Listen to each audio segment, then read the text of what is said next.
Ilia Topuria no camina como alguien que está buscando ser leyenda. Camina como alguien que está convencido que ese lugar ya le pertenece. Y eso en UFC puede sonar arrogante, hasta que empiezas a mirar su historia. Porque detrás del matador, detrás de las rosas, las frases fuertes y la mirada de estrella, hay un peleador que no apareció de la nada. Hay un camino largo, una identidad mezclada entre Georgia y España. Años de espera, hambre y presión. Y una racha que ya se llevó por delante a 3 nombres enormes de este deporte.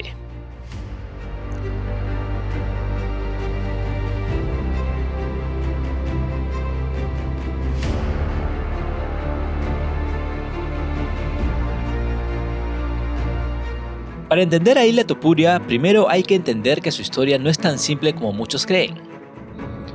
Mucha gente lo ve y piensa, el peleador español. Y sí, Ilia representa a España, vive gran parte de su carrera desde ahí y ha sido abrazado por ese público. Pero su sangre, su raíz y una parte enorme de su identidad vienen de Georgia. Topuria nació en Alemania, en una familia georgiana. De niño vivió en Georgia y más adelante llegó a España, donde terminó formando una parte clave de su vida, de su carrera. Por eso reducirlo a una sola bandera es quedarse corto. Ilia es una mezcla de mundos, la dureza caucásica, la formación en España y una mentalidad que siempre pareció apuntar más alto que el lugar donde estaba parado. Y esa mentalidad empezó temprano. Ilia no entró a las artes marciales como alguien que solo quería probar suerte. Desde joven se metió en el combate, primero con la lucha grecorromana en Georgia y luego con el jiu-jitsu y las artes marciales mixtas en España. Ahí empezó a formarse un estilo muy particular, no solo un striking explosivo, no solo un grapple peligroso, sino un peleador completo. Uno de esos tipos que pueden noquearte de pie, pero también pueden hacerte pagar caro si la pelea toca el suelo. Y en ese camino también aparece su hermano, Alexander Topuria. Los Topuria no fueron una historia individual, fueron una familia caminando dentro del mundo del combate. Alexander también compitió en MMA, y durante años esa relación de hermanos estuvo conectada al crecimiento de Ilia. Mientras uno iba subiendo, el otro también era parte de ese ecosistema de entrenamiento, sacrificio y ambición. A veces, cuando vemos el campeón en la cima, olvidamos que antes hubo gimnasios pequeños, eventos locales, viajes, incertidumbre y noches donde nadie estaba mirando. Porque Ilia no llegó a UFC de golpe. Antes de las luces grandes peleó en circuitos más pequeños, pasó por eventos regionales, fue construyendo su invicto y empezó a decir públicamente que UFC iba a llegar. Y ahí hay algo interesante, no lo decía como deseo, lo decía como certeza, como si la contratación ya estuviera escrita, solo faltaba que la empresa se enterara. Pero la llamada se hizo esperar. Y esa espera también moldea a un peleador, porque cuando tú sabes que tienes nivel, pero todavía no estás en el escenario grande, cada pelea se vuelve una prueba doble. No solo tienes que ganar, tienes que convencer, tienes que hacer ruido, tienes que demostrar que no eres una promesa más perdida en el mapa. Hasta que finalmente llegó el salto. En el 2020, Ilia Topuria debutó en UFC contra Yusel Salaf, y no fue un debut fácil. Salal venía siendo un rival complicado, con buen movimiento, buen ritmo y experiencia reciente dentro de la compañía. No era el típico debut servido en bandeja para que el nuevo se luzca, pero Ilia entró y ganó por decisión unánime, sin escándalo, sin show exagerado, pero dejando una sensación clara: este chico pertenece aquí. Desde ahí su ascenso empezó a tomar forma. Ilia no era el peleador más alto de la división, no era el más largo, no parecía construido para intimidar solo con su presencia física, pero tenía algo distinto, una seguridad casi incómoda, esa clase de confianza que si no viene acompañada de resultados puede caer mal. Pero cuando ganas, cuando finalizas, cuando subes niveles y sigues invicto, esa confianza empieza a transformarse en aura.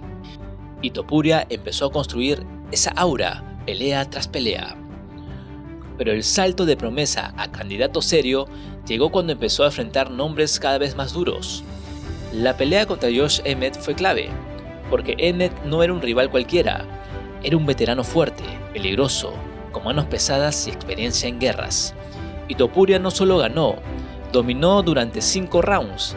Ahí muchos dejaron de verlo como un prospecto emocionante y empezaron a verlo como una amenaza real para el título. Y entonces llegó Alexander Volkanovski.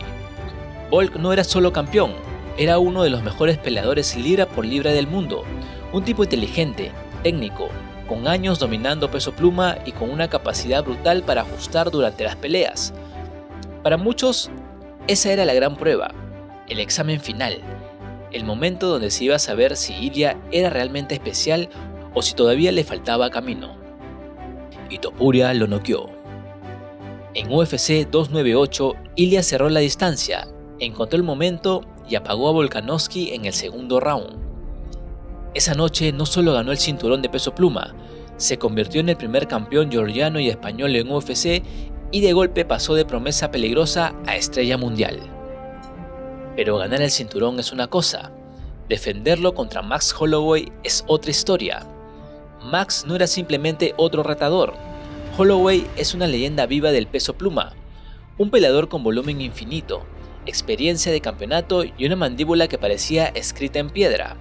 Nadie lo había noqueado antes, nadie había logrado apagarlo de esa manera. Hasta que llegó Ilia. En UFC 308, Topuria venció a Holloway por nocaut en el tercer round y logró algo que parecía casi imposible, ser el primero en noquear a Max Holloway. Ahí su leyenda dejó de ser una promesa bonita y empezó a tomar forma histórica, porque ya no era solo el hombre que destronó a Volkanovski, también era el hombre que hizo caer a Holloway como nadie lo había hecho. Y cuando parecía que su historia podía quedarse reinando en peso pluma, Ilia miró hacia arriba. Subió a peso ligero, una división más grande, más dura, más profunda, y ahí lo esperaba Charles Oliveira, otro nombre gigante, ex campeón, récord de finalizaciones, especialista en convertir el caos en oportunidad. Oliveira no es de esos rivales que te dejan respirar. Si cometes un error, te puede someter. Si te confías de pie, te puede lastimar. Pero Topuria volvió a hacer lo suyo. Noqueó a Charles Oliveira en el primer round y ganó el cinturón de peso ligero. Con eso, se convirtió en campeón de 2 divisiones y mantuvo su invicto intacto. Y cuando miras esa secuencia, Volkanovski, Holloway y Oliveira, no estás viendo 3 victorias cualquiera, estás viendo a Ilia tumbar a 3 leyendas vigentes. 3 nombres que todavía representan peligro real, historia real y peso real dentro del deporte. Por eso Ilia Topuria encaja perfecto en futuras leyendas de UFC, porque todavía está escribiendo su historia, pero ya tiene capítulos que otros peleadores no consiguen en toda su carrera. Invicto, campeón en 2 divisiones, knockout sobre leyendas, una identidad fuerte, un personaje reconocible y sobre todo, una confianza que parece excesiva hasta que la pelea comienza. Y ahora viene otro capítulo.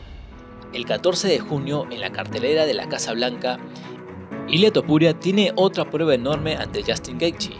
Y Gaethje no es un rival cualquiera, es violencia pura, es presión, manos pesadas, patadas duras y una voluntad de guerra que ha quebrado a más de uno.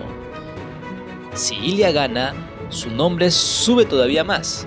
Si pierde, su historia no se borra, porque hay peleadores que dependen de una sola noche para ser recordados, y hay otros que han dejado demasiadas marcas como para desaparecer por una derrota.